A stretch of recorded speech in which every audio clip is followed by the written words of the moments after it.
ज़रा सोच के देखिए, एक ऐसा देश जहाँ आप पैदा हुए, जहाँ आपने अपनी पूरी ज़िंदगी गुज़ारी, वहाँ से आपको सिर्फ़ इसलिए निकाल दिया जाता है, क्योंकि आपने कुछ ऐसा लिखा, जो वहाँ के कट्टरपंथियों को पसंद नहीं आया। देखो, फिर आप भारत आते हैं, कोलकाता को अपना नया घर बनाते हैं, लेकिन कुछ सालों बाद वहाँ भी वही कहानी दोहराई जाती है और आपको रातों-रात शहर छोड़ना पड़ता है। हम बात कर रहे हैं बांग्लादेश की मशहूर और व्यवहारिक लेखिका तस्लीमा नसरीन जी की। देखो, हाल ही में खबर आई है कि पूरे 20 साल के लंबे वक्त के बाद, एग्जाइल के बाद, तस्लीमा नसरीन आगामी 1 अगस्त को कोलकाता के रविंद्र सदन में एक साहित्यिक का प्रोग्राम में हिस्सा लेने जा रही हैं। देखो, अब पहली नज़र में ये खबर आपको सिर्फ एक लेखिका की यानी राइटर की अपने पसंदीदा शहर में वापसी लग सकती है, लेकिन अगर आप इसकी क्रोनोलॉजी और इसके पीछे की पॉलिटिक्स को समझेंगे तो आपको पता चलेगा कि ये मामला सिर्फ लिटरेचर का नहीं, बल्कि पश्चिम बंगाल की राजनीति का एक बहुत बड़ा मास्टर स्ट्रोक है। देखो, तो असल में पूरी कहानी क्या है, आइए इसे डेटा और इतिहास के जरिए आसान भाषा में समझते हैं। कहानी को समझने के लिए हमें थोड़ा पीछे जाना होगा। तस्लीमा नसरीन ने 1993 में अपना एक नॉवल लिखा था, जिसका नाम था लज्जा। ये किताब बाबरी मस्जिद के विध्वंस के बाद बांग्लादेश में अल्पसंख्यक हिंदुओं पर हुए अत्याचारों पर आधारित थी। इसके बाद बांग्लादेश में भारी विरोध हुआ और उन्हें देश छोड़ना पड़ा।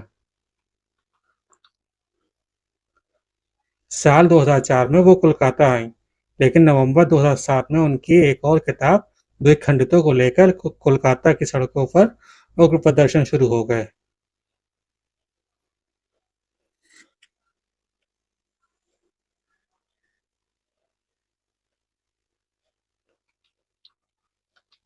देखो, सिचुएशन इतनी खराब हो गई थी कि तत्कालीन वामपंथी यानी लेफ्ट फ्रंट की बुद्धदेव भट्टाचार्य सरकार को सेना बुलानी पड़ी और अंत में वोट बैंक और कानून व्यवस्था का हवाला देकर तस्लीमा को कोलकाता से बाहर भेज दिया गया।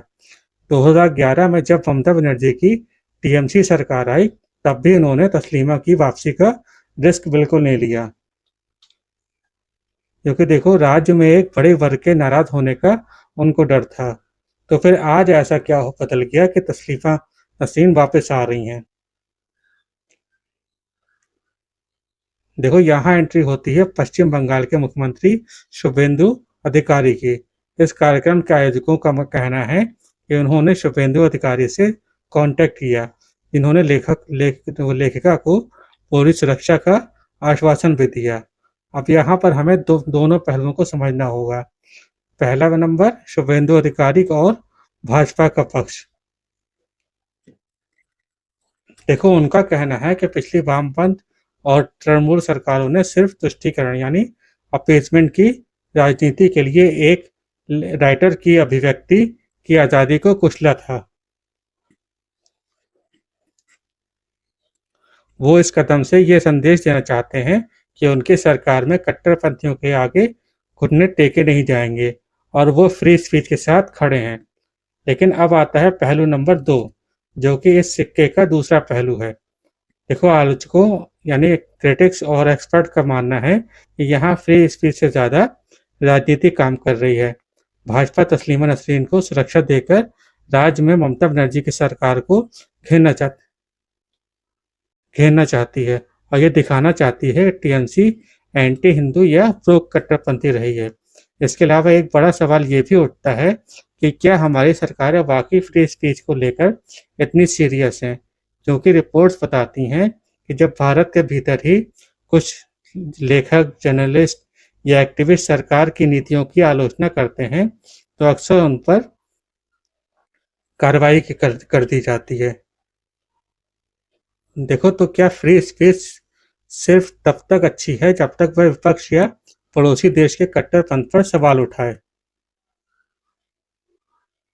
बॉटम लाइन तो यह है कि तस्लीमा नसरीन का कोलकाता लौटना एक स्वागत योग्य कदम है, किसी भी डेमोक्रेसी में एक राइटर को लिखने और बोलने की आज़ादी होनी ही चाहिए,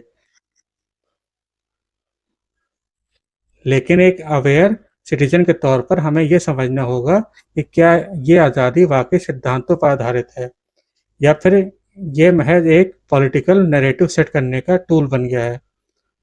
आपको क्या लगता है, क्या तस्लीमा नसरीन की वापसी वाकई फ्री स्पीच की जीत है या ये सिर्फ बंगाल चुनाव से पहले का एक और राजनीतिक दांव है? अपनी राय हमें या और अपना फीडबैक हमें ज़रूर बताइएगा। मिलते हैं अगली वीडियो में।